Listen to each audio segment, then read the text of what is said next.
people are waking up today to see much of our state underwater.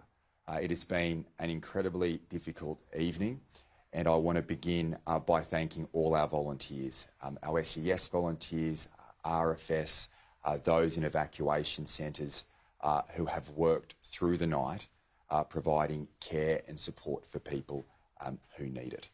I want to acknowledge the trauma and suffering that many people have gone through throughout the evening, having to leave their homes in the middle of the night in driving rain. But my message to you is that we will get through this. For those people who have lost their homes, as we've seen up north, for those who have had to leave their homes in the last 24 hours, for those who are still waiting assistance, and to all our volunteers, we are with you side by side through this difficult and challenging time. I want to thank everybody, as we've been mentioning at press conferences throughout the week, for following the instructions of our SES. Those evacuation orders, the evacuation warnings. We have currently 500,000 people across our state who are subject to either one of those warnings or one of those orders. If you are subject to one of those evacuation warnings, please get ready. Please ensure that you are ready to evacuate. If you are subject to one of those evacuation orders, please get out. Those instructions are not there for the sake of it. They're there to keep you and your family safe. And I want to thank everybody for following those orders, because not only do they keep you safe, importantly, they keep our volunteers safe, who are on the front line, ensuring that everybody is looked after during this difficult time. So can I thank everybody for the efforts that they are making in following those orders.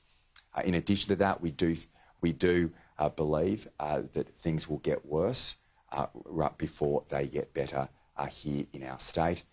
We'll have the Bureau speak shortly, but we do expect, particularly in the Hawkesbury region, that the floods will be worse than they were last year, and that we see more torrential rain and flooding in Newcastle and Hunter over the course of the day. And if you're not sure in relation to whether you are subject to an evacuation order or an evacuation warning, please continue to listen to the radio. Please contact the SES on 132 500 or through their website to obtain that information. The challenge we're facing right now is a battle on two fronts. I was up north with the Minister yesterday, where we are seeing the recovery underway. And in addition to that recovery, we are currently dealing with the immediate response here in Sydney. And as a result, today I will be standing up the Crisis Policy Committee of Cabinet to ensure that recovery takes place in the best way possible, that works in with Resilience New South Wales, with Shane Fitzsimmons and the SES here, to ensure a whole of government response is provided. So whilst we're dealing with the immediate right here in Sydney, I do want to say, particularly to those people in communities in the north, many people today in the Northern Rivers and over the last 24 hours have returned home. And they've returned home to devastating scenes. And my message to you is that we will be with you, that as soon as it's possible for our SES and RFS teams to come into those areas, we will be there to provide that support, to get the clean-up conducted as quickly as possible. We know that many people are returning to heartbreaking scenes, and it is devastating. But that support will be there. And whilst those devastating scenes are in place, what I saw yesterday as well is such high spirit. And through adversity, our state is stronger. And to see so many volunteers, not just from New South Wales, but from other states, coming in to lend a hand, to provide that care and support for people is overwhelming. And to all of you, can I say thank you?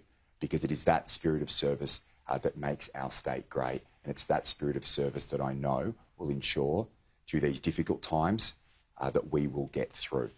It's been It's been a very difficult 3 years here in New South Wales, whether that's been on the back of drought, fires, floods and floods again, on top of the pandemic.